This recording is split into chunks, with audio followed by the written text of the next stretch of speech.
आता बघतोय टॉप 9 राजकीय बातम्या। शरद पवारांची नाशिकमध्ये आज जाहीर सभा होणार। महाविकास आघाडीचे उमेदवार भास्कर भगरे यांच्या प्रचारासाठी कळवणमध्ये संध्याकाळी 6 वाजता सभा होणार। नाशिकमध्ये आज उद्धव ठाकरेंची सभा। लोकसभा उमेदवार राजाभाऊ वाजे यांच्या प्रचारासाठी सभेचं आयोजन। सुधाकर बडगुजरांबाबत ठाकरे बोलणार का याकडे लक्ष। आदित्य ठाकरेंची आज दादर आणि मुलुंडमध्ये प्रचार सभा। ठाकरे गटाचे उमेदवार संजय दिना पाटील यांच्यासाठी संध्याकाळी 6 वाजता मुलुंडमध्ये तर अनिल देसाईंच्या प्रचारासाठी दादर रेल्वे स्टेशनवर रात्री 8 वाजता सभेचं आयोजन। पुण्यात विजयाच्या आधीच महाविकास आघाडीच्या उमेदवारांचे बॅनर झळकले। सुप्रिया सुळे, धंगेकर आणि कोल्हेंचे बॅनर लागले। खासदार म्हणून निवड झाल्याबद्दल अभिनंदनाचे बॅनर। अजित पवारांची राष्ट्रवादी एकही जागा जिंकणार नाही। बारामतीत सुनेत्रा पवारांचा पराभव होणार। काँग्रेस नेते पृथ्वीराज चव्हाण यांचं भाकीत।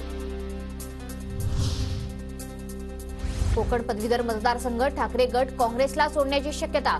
कोकण पदवीधर मतदारसंघासाठी काँग्रेसचे रमेश कीर यांचं नाव आघाडीवर।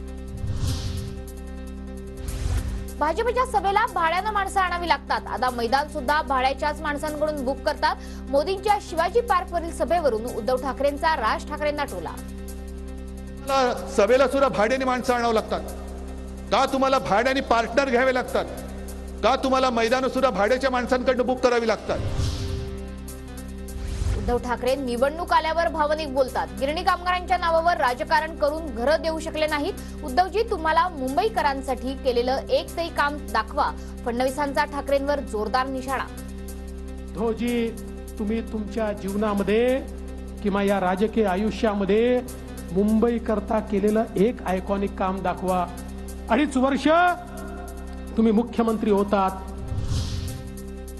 राष्ट्रवादी काँग्रेस पक्ष आणि चिन्हाबाबत 16 जुलैला पुढील सुनावणी।